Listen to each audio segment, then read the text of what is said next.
The House takes up voter ID legislation. The governor gets the okay to cut state spending now. And North Carolina stands to toughen drunk driving laws. Next. Quality public television is made possible through the financial contributions of viewers like you, who invite you to join them in supporting UNC-TV.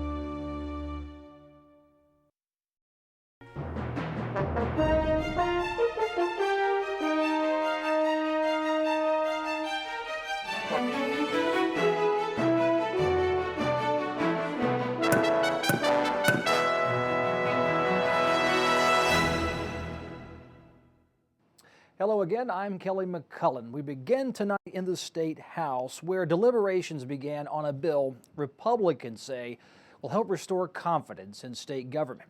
The legislation targets several aspects of campaign fundraising, but it also contains a voter ID provision. The first public hearing on this bill was a packed event with everyone focusing on that voter ID.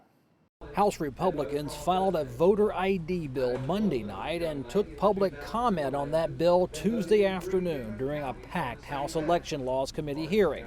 There are different opinions as to what effect requiring voters to show a photo ID would have on vote accessibility.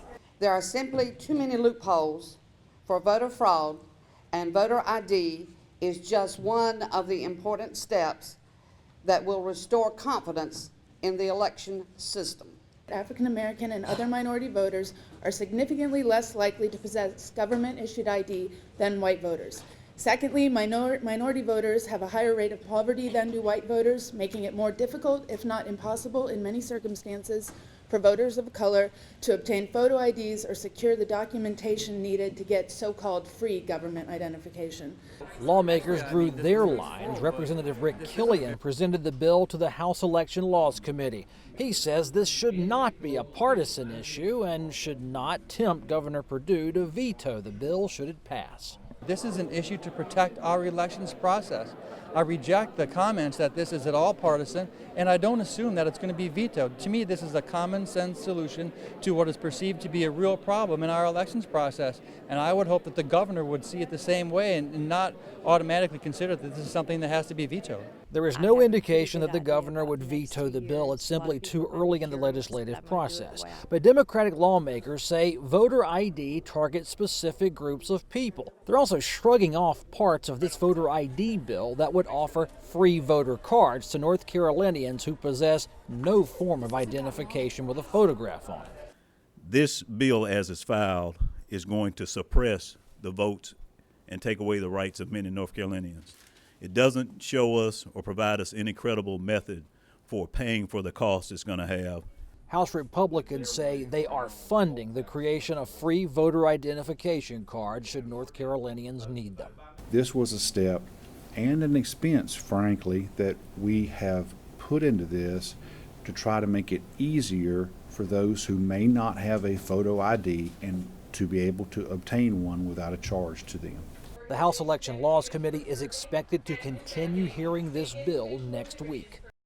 Mark Binker of the News and Record joins us to discuss the voter ID bill. Which side of this political debate gets to claim the high ground? Neither. I mean, one side says the graveyards are voting, the other side says not a problem. Yeah, the graveyard voting, I think if you went and talked to the Board of Elections, they would say, no, that's a misunderstanding and a misconception. In reality, you're talking about very small outliers on either side of this debate in terms of how many people would actually be prevented from voting if there was a voter ID requirement. It's probably not as traumatic as the bill's opponents would say. In terms of the problem that you're fixing, election officials will tell you it's not as rampant as some of the rhetoric would have you believe. We have some bills that cover people in the aggregate versus some bills that say if one person is affected, that's one person too many. Does that apply to this debate? Certainly. I mean, voting is a right, is fundamental to our democracy. It's something that people hold, sacred and cherish, and well, they should. And the question you're really asking here is what side of the scale should balance? Should we lean towards making it easier for people to vote and risk having people who shouldn't cast a ballot, or should we make it harder for people to vote, put what some people termed hurdles yesterday in the way, and risk maybe somebody who should be able to vote not being able to? Is there any indication why a voter ID bill was not offered as a standalone piece of legislation as opposed to lumping it with 5 other proposals? There's two answers I've gotten to that question. One is they wanted to sort of take a comprehensive swipe at restoring people's faith in government and making sure that people had faith that their government was operating properly. The other end of it is they're trying to get a bill that the governor will sign. If there's a bunch of what people see as good government regulations in terms of curbing campaign contributions from contractors and making sure that the state board of elections chairman doesn't serve too long, they feel that maybe that's the bill the governor has a harder time vetoing. Has any bill proven hard for the governor to veto so far? Yes, I don't think the governor is necessarily looking for confrontation. She certainly says that she's not looking for confrontation. The trick may be on this one, it has become such a partisan issue. It has become very Republican versus Democrat, whether it should or not. And you're seeing the organs of the state Democratic Party and on down really fighting this one tooth and nail. And I would imagine that Governor Perdue is going to be under a great deal of pressure from her own party to take a stand on this one. Looking over at the Senate Republican side, as this bill is currently written, are the Senate Republicans on board, or will they need their tweaks made if this bill can clear the House? I think the Senate Republicans will put their stamp on it. They might delve deeper into some of the tangential provisions that have little to do with voter ID. But keep in mind, all Republicans running for House and running for Senate last year, almost to a person, I won't say absolutely, but pretty much all of them said this was one of the things they ran on. They promised voters they were going to do this. Senator Berger has said that this is a priority, so I think you're going to see this voter ID bill pass in some way, shape, or form. Thank you, Mark. Yep.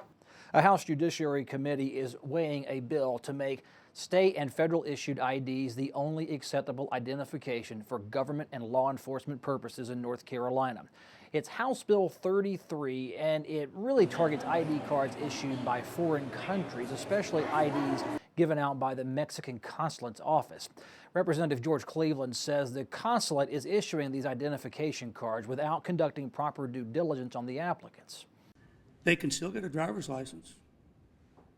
They can still provide the proper items that are in the bill. They just cannot use a consulate card. The bill would require local governments to use U.S. state or federal government IDs for its business purposes. The House and Senate have both given Governor Bev Perdue the authority to cut current state spending. The legislation allows for $537 million in cuts, and the governor can cut where she sees fit. This bill carries no requirements that jobs incentives money be used to help close the state's upcoming deficit. Now, with that provision removed, this legislation carries bipartisan support. My understanding and conversations with the Speaker's office and the governor that she has no opposition to this bill. This bill does represent some progress in the majority deciding to work a little bit with the governor. It certainly protects our jobs money in a way that the previous iteration of this concept did not do. The governor cannot cut spending from the judicial or legislative branches of government. Some House Republicans want voters to have information about bonds they're asked to consider in the future by printing that information on the ballot. The ballot would detail the interest payments the state would pay on a bond issue and offer a total cost of the bond once it's paid off. The legislature has not presented a bond referendum in several years, choosing to issue non-voter approved certificates of participation instead. The House Education Committee endorsed the bill lifting the state's charter school cap. This current bill would limit new charter schools to 50 campuses per year statewide. Opponents say they fear new charter schools will starve traditional public schools of funding. We'll track this bill as it heads to the House Finance Committee. Republican Representative Bill McGee proposes reviving the state cigarette stamp. Stamp packs prove that state taxes have been paid. And with some cigarette smuggling happening, well, that costs the state tax revenue.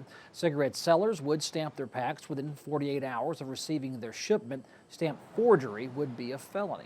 Some Senate Democrats are saying they want higher cigarette taxes. Their proposal is a $1 increase per pack of cigarettes and a new tax rate on other tobacco products equaling 41% of the retail price. The sponsors say this is really a health bill first that carries some financial benefit. Recent surveys have shown that over 70% of Democrats support this increase and over 60% Republicans support the increase. So I think we need to, it's an important thing, it's a revenue source, but it's primarily a health issue. I think we need to keep pushing. North Carolina's cigarette tax would jump from 45 cents to $1.45 per pack under this bill. ABC permit holders could see their tax situation affect their alcohol licenses. House Bill 189 would allow the revocation of an ABC permit if the permit holder does not file a timely state tax return. Permit holders would sign a pledge of tax compliance when they seek license renewal. The state ABC commission could demand state tax information on any license holders under this bill. Some House Republicans propose cutting the state's corporate income tax rate. This bill would drop the corporate tax rate from 6.9% to 4.75% and take effect in the 2011 tax year. Governor Perdue is proposing a 4.9% corporate tax rate in her 2011 budget proposal. The House and Senate have not released their budgets yet. The Senate is moving a bill to repeal the land transfer tax option. This optional tax would be levied on property sales if voters approve through local referenda. Many lawmakers say it's time to close the chapter. The land transfer tax option allows county governments to seek additional tax revenue from property sales transactions. That's if local voters would have approved the tax, but no county government could get the tax approved by local voters in recent years. It's just not a tool that we need to continue to have in the toolbox because it's antiquated and it is not a good option for home owners in your counties and across the state of North Carolina. The House bill repealing the land transfer tax option sailed through the House. Its first stop in the Senate Finance Committee was no exception. County commissioners who want that option of seeking the land transfer tax say it was rolled out just as the economy was sinking, guaranteeing failure at the ballot box, but not making the tax option a bad idea. It's been stated, yes, that the referendum has come up, I think, in 21 or 23 counties, or 21 counties and 23 times, and has been defeated, and probably rightly so because of the economy and the situation, but that's not to say that the timing might not be right in the future. While the proposal would end the practice of placing a land transfer tax option on future ballots, it would not repeal land transfer taxes that are in place in 6 North Carolina counties. Local governments could still seek an optional sales tax through referenda, a request that local voters so far have been inclined to approve. House committee members learned that the land transfer tax option has failed 23 times in 21 counties. The Senate approved legislation allowing construction of erosion-fighting terminal groins in North Carolina inlets. Supporters say groins prevent inlets from migrating, which threatens private property and public infrastructure through erosion. Opponents say these groins prevent the natural migration of sand, so currently healthy beaches could be starved of natural replenishment. The only compromise that I'm hearing on the House is I keep hearing that some might want to limit it to maybe 2 or 3 or 4 groins to just see how they do. I hope that the bill that we've passed in the Senate has got enough safeguards in it that they'll go ahead and consider the bill that we've passed. The bill offers no state funding for local governments that might want to install an inlet groin. All of the property-saving considerations have to be exhausted before a terminal groin project would be approved. North Carolina's public colleges and universities could face some changes to how scholarships for out-of-state students are valued. Some House members say out-of-state full-ride student scholarships should be priced at the out-of-state tuition rates. These scholarships are currently valued at in-state rates. Current out-of-state students would not see their scholarships affected. This takes effect in the future. A House Judiciary Committee will work another week on the Ethan's Law proposal. The bill would allow for murder charges against attackers who kill a pregnant woman's expected child. Bill supporters say their legislation has no link to the ongoing abortion debate, but skeptics are questioning this concept of double murder charges if an attacker believes he is attacking one person, not 2. I don't know whether these pregnant women in North Carolina who were murdered were pro-choice or pro-life, but I'm certain of this. The choice of these women were taken away by a murderer. Several of the crimes created by the bill do not require that the perpetrator know that the woman was pregnant, nor do they require any intent to do harm to the expected child. This is important because normally our criminal law attempts to provide punishment that is proportional to the crime when elements such as intent are considered. The House Judiciary Committee could resume deliberations on Ethan's Law next week. A drunk driving crackdown bill called Laura's Law cleared the House this week. Convicted drunk drivers could face mandatory jail terms if their behavior triggers other factors like having previous DWIs, driving with a revoked license, or with a minor in the car. Maybe the wreck caused injuries to someone else. DWI court fees would increase under this bill. The Senate Judiciary 2 Committee holds the legislation. Representative Kelly Hastings is here to talk about Laura's Law. Someone is convicted of drunk driving. At that point, does the judge look at the situation and a minor is in the car with the drunk driver, or they cause a wreck that hurts someone? Are those factors that will guarantee a prison term under this law if they've had a previous drunk driving conviction? Aggravating factors could include injury to another person, could include having a child under 16 in the car.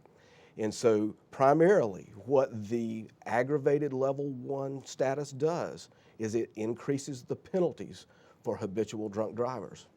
You're going to throw them in jail as well. There's a cost incurred on the state taxpayer for making drunk driving laws tougher. How do you get around paying for that? Because someone will certainly say the state can't afford to throw more people in jail. The increased fees and penalties seem to be able to cover the extra cost that it would take to get these drunk drivers off the road. I remember sessions past, they passed new drunk driving laws and said these were going to make these some of the most tough in the U.S. This is even tougher than that standard. How much give is left in drunk driving laws in North Carolina, in your opinion, as a lawmaker? I thought about this from a constitutional standpoint. Would anybody perceive this as being cruel and unusual? And I satisfied myself in thinking that this is not cruel and unusual. We have a lot of victims out there. And I'm assuming that there's no such thing as a perfect bill, but I think we wanted to do something to try to keep habitual drunk drivers off the road. Where does drunk driving laws go from here? Where do they go? Is this a good place to stop, or do you come back in another session and keep tightening it to get it where you think it needs to be? Well, one thing I think we need to move forward on is that is the problem with having illegal aliens in the state who are involved in drunk driving scenarios. Now, I didn't see this as a bill about illegal immigration. It was about drunk driving. But you mentioned drunk driving. And what I'm saying is I saw a number of instances where illegal aliens were drinking and driving, involved in accidents, their fault, and they killed North Carolina citizens. So we're talking about, you asked me where we were going in the DWI arena, and I do think that is something that we need to look at. If I see in the future, or if the other sponsors see that we need tougher DWI penalties, I would certainly be on board with looking at that. Thank you, Representative, for being on the show. We'll have you on again soon. Thank you, sir. The Senate has approved better privacy for people who appear on potential jury lists. Jury lists are kept under lock and key, but are publicly accessible during a Register of Deeds business hours. Potential jurors' names must be publicly available, but those juror cards also contain juror addresses, something bill sponsors say needs removing. Every time somebody comes in and wants to look at the jury list, the law says, well, I can show you the names, but I can't show you the addresses, but the cards say you have to have the address on it.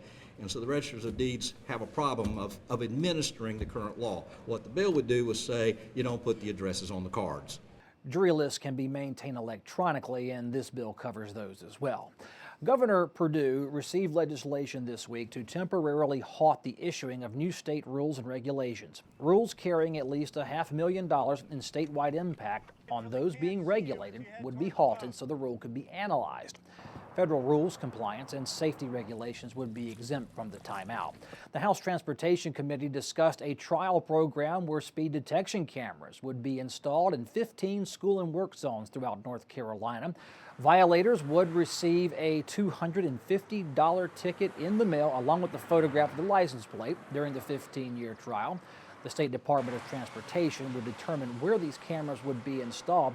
The committee questions mainly revolved around whether rural school and work zones will receive cameras as much as the city zones. Incentives to spur electric vehicle sales and use in North Carolina cleared the Senate this week. This bill would allow electric vehicles to use HOV lanes no matter how many riders and exempt these cars from emissions inspections. Acceptable vehicles must reach a speed of at least 65 miles per hour and use a plug-in mechanism for external recharging. A Senate Republican bill to allow partisan judicial races was discussed this week. This bill would let judicial candidates declare a political party affiliation, then run in party primaries. Judge races became nonpartisan in 1996. To me, it is not a partisan issue. It's a voter fairness issue. They'd like to know a little bit more about these judicial candidates. Why in the world do you have a drop-off of 20, 30, or 40% when it gets to the judicial ballot? The reason is, folks, they simply don't know. And I suggest to you that just like a book cannot be judged well by looking at the cover, neither can a candidate for the bench be judged well by knowing whether an R or a D is beside his or her name.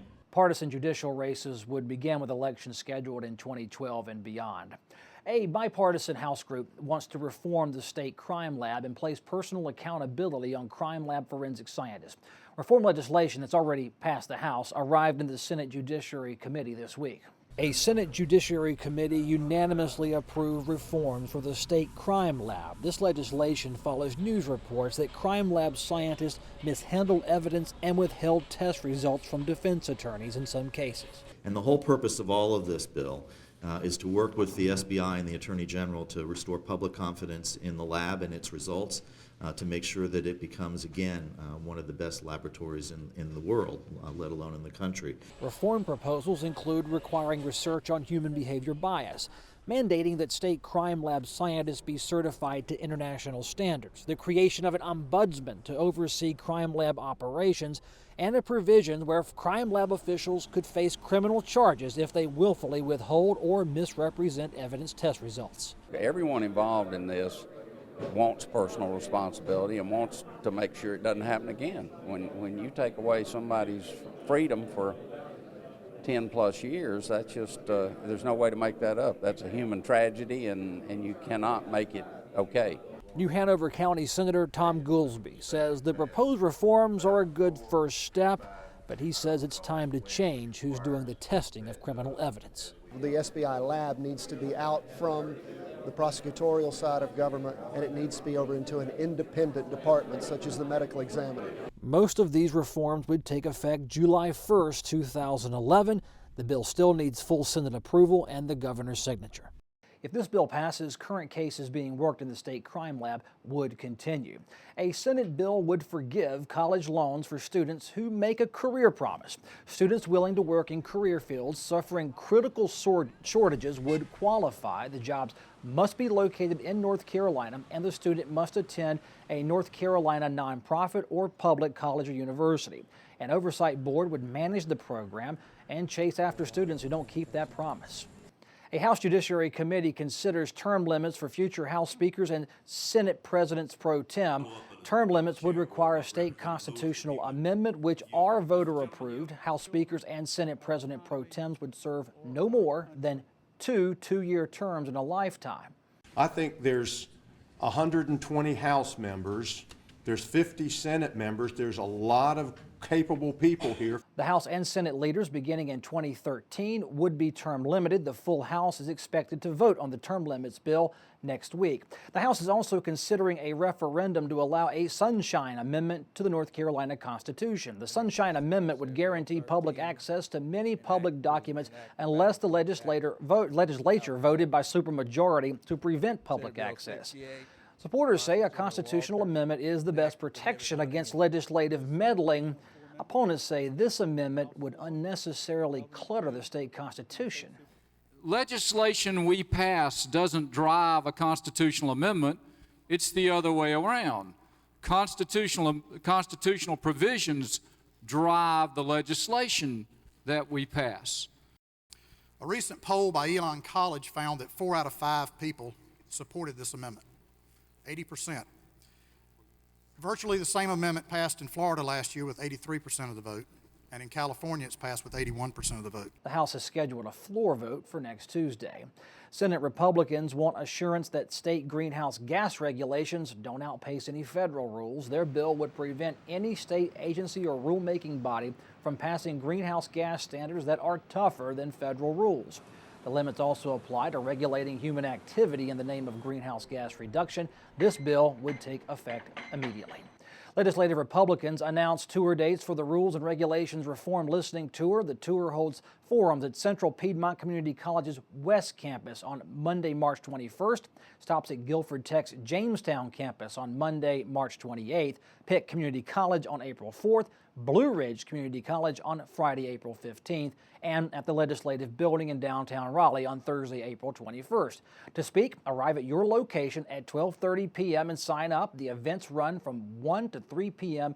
at all locations.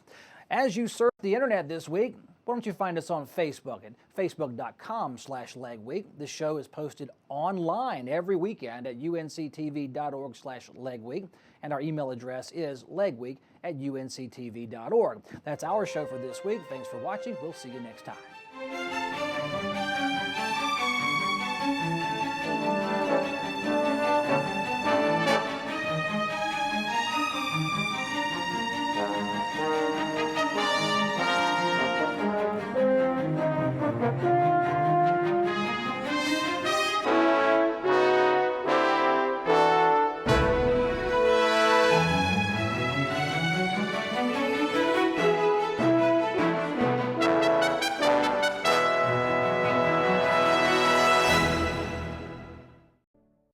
Quality public television is made possible through the financial contributions of viewers like you, who invite you to join them in supporting UNC-TV.